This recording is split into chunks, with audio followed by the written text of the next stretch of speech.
kita kurikulum merdeka. Mengapa kurikulum perlu berubah? Halo, kembali lagi di channel My Teacher is Nopi. Pada video kali ini, kita akan membahas apa itu kurikulum, fungsi kurikulum beserta komponennya, dan alasan mengapa kurikulum perlu berubah dan diadaptasi. Nah, untuk memulai pembahasan topik kali ini, ada baiknya kita melihat kembali yang pernah dikatakan oleh Bapak Pendidikan Nasional. Beliau mengatakan bahwa maksud pendidikan adalah menuntun segala kekuatan yang ada pada anak-anak agar mereka mencapai keselamatan dan kebahagiaan yang setinggi-tingginya baik sebagai manusia maupun anggota masyarakat.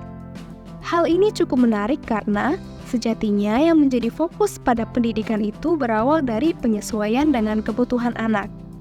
Hal ini pun secara tidak langsung sudah menjelaskan mengapa kurikulum berubah. Lalu, apa sebenarnya yang dimaksud dengan kurikulum? Pada dasarnya, kurikulum diibaratkan sebagai jantung pendidikan, karena kurikulum adalah seperangkat pedoman atau panduan pembelajaran pada satuan pendidikan yang dimaknai sebagai titik awal hingga titik akhir pengalaman belajar. Jika dilihat dari fungsinya, kurikulum adalah alat untuk mencapai tujuan pendidikan dan pedoman bagi guru dan murid agar terlaksananya proses belajar mengajar dengan baik untuk mencapai tujuan pendidikan. Untuk mencapai tujuan pendidikan tersebut, maka ada 4 komponen penting yang harus ada di dalam sebuah kurikulum. Yang pertama yaitu tujuan. Tujuan adalah hal yang ingin dicapai oleh sebuah satuan pendidikan. Selanjutnya konten, yaitu seluruh materi yang akan dipelajari oleh murid dalam suatu periode. Yang ketiga adalah metode atau strategi pembelajaran yang digunakan dalam melaksanakan kurikulum. Dan yang terakhir adalah evaluasi, yaitu hal yang dapat dijadikan sebagai umpan balik untuk mengadakan perbaikan dan penyempurnaan pengembangan komponen-komponen kurikulum.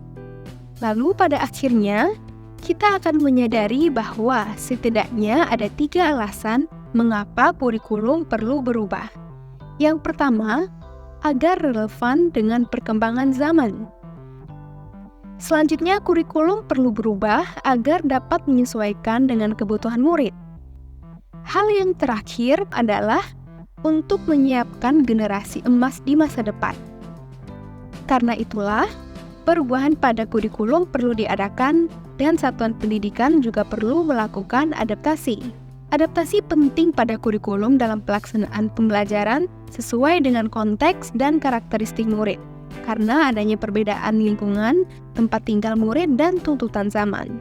Kurikulum yang baik adalah kurikulum yang sesuai dengan zamannya.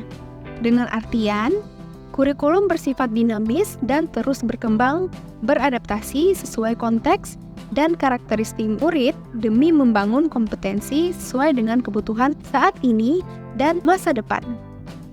Sejatinya, kurikulum dirancang untuk mewujudkan seluruh kompetensi yang diharapkan dari kurikulum. Untuk itu, guru terus belajar memfasilitasi pembelajaran yang sesuai, dan masyarakat bersinergi mengikuti perkembangan kebutuhan murid, dan tentunya yang paling penting orang tua terus memahami perkembangan dan kebutuhan anak. Dengan kolaborasi 3 pilar pendidikan ini, tujuan pendidikan yang baik akan tercapai. Seperti kata pepatah, "It takes a village to raise a child." Nah, bagaimana menurutmu tentang perubahan kurikulum di Indonesia? Semoga kedepannya pendidikan Indonesia terus berjalan ke arah yang lebih baik. Terima kasih, salam dan bahagia guru hebat Indonesia. Silakan like, comment, share, dan subscribe untuk pembahasan topik selanjutnya.